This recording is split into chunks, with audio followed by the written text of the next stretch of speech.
In this video, we're going to look at debugging tests. We're going to use tests to find a bug, and then we're going to look at some examples where there are actually bugs right in our tests.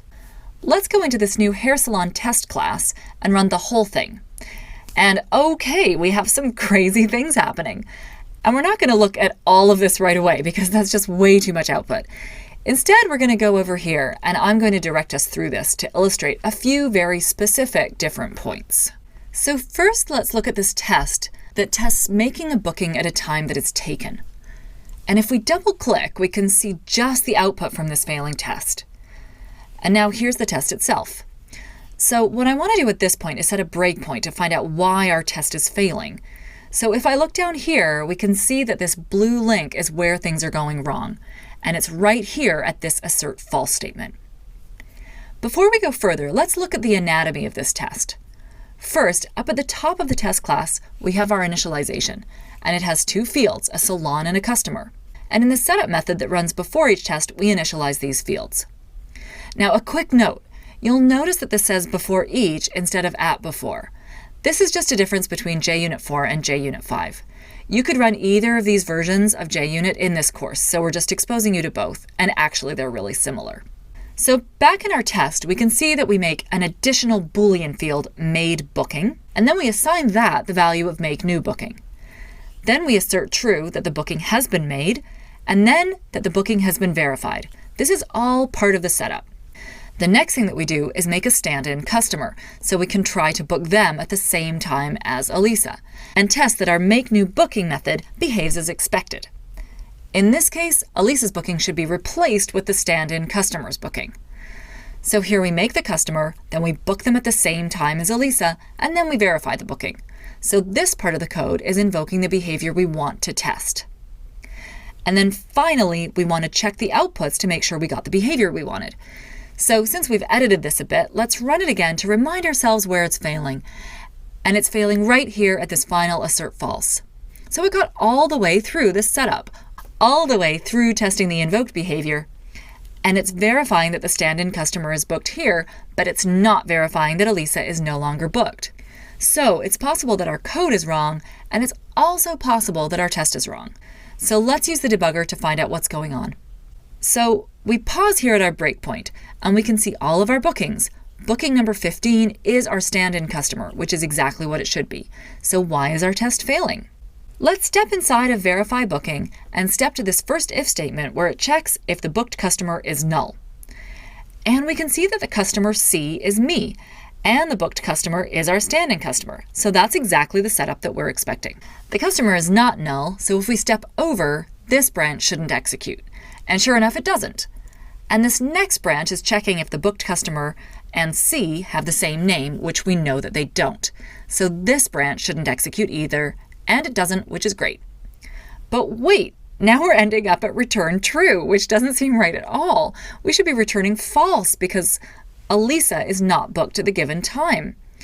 So this method isn't actually doing what we want. And if we draw out the flowchart for this, then you would see that both the true and false branches coming out of the second if statement both end up returning true. Instead, what we want is the return true to be up inside this case. And then we can say return false down here.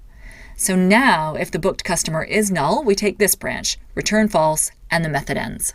If the booked customer has the same name as the customer, then we take this branch, return true, and then the method ends.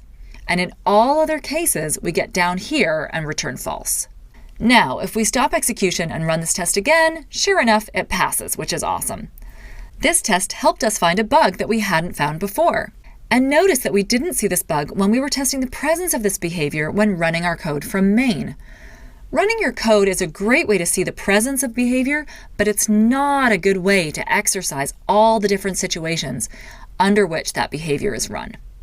And this is why we have to thoroughly test our code rather than just running it haphazardly. Now I'm going to direct your attention to another failing test. Test make booking at an available time. I've already annotated this test in the same way we annotated the last one to delineate which phase of the test we're in. So the setup is already done from the setup method, so that's not present right in this method. Then we're invoking the behavior we want to test by making a booking at the available time. We know all the times are available in this hair salon because we've only just made it. And then, finally, we're checking our outputs. And we're asserting false that Elisa is verified at this time. Oh, but wait a second. We don't want to assert false that I'm verified at that time. We want to assert true that I'm booked at time 15. So actually, our test is testing the wrong thing. It's looking for false, but it should be looking for true. This is just a really common typo. So if we change this to assert true and run our test, then sure enough, now it's passing. And this circle changes to green. Great! Let's now scroll down and take a look at this test that is passing. Make multiple bookings out of order. This is a very long test. Now this test does actually pass, but I know that it should actually fail, which is why I've brought us over here. There's a bug in the code that I've inserted into the code that this test is not catching because of the way this test is written. So before we debug this, let's take a walk through what this test is actually doing. We're making a ton of different customers, and we're naming them very specifically so we know when they should be booked. So bill 11 should be booked at 11. Then, after making each customer, we book them at their time, and then we store 2 booleans for each of them. We store that they've been booked, and we store that they've been verified. Then, at the very end, we're asserting that all of them are booked and that all of them are verified. So all the assertions are going at the end. Now let's step into this test so you can see why it should be failing. If we put our breakpoint here at the very end, we should be able to see all the state that's in this test. We can see our this variable that has our salon with all of its bookings.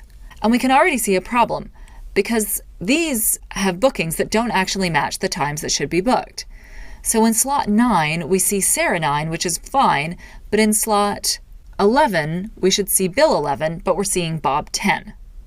In 13, we should have seen nobody, but we're seeing Bill 11. So all of these are in the wrong spots, except for Sarah 9.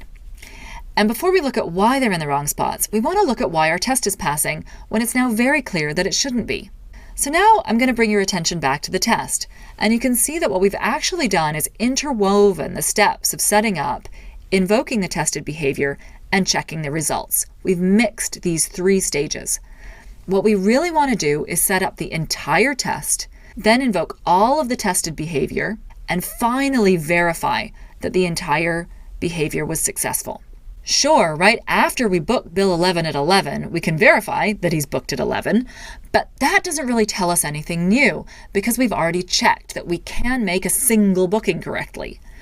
Now what we're trying to do in this test is make a lot of different bookings all at once and then check that collectively they're all verifiable. So we need to refactor or restructure our test so that it all happens in the correct phases. So right now we have a reworked version with the steps in the right order. So first we set everything up. Actually, we could have set it up even more perfectly with all the customer declarations together and then all the bookings. So let's just fix that now. After our setup, we call make new booking on all of the customers and assert that they've all been booked.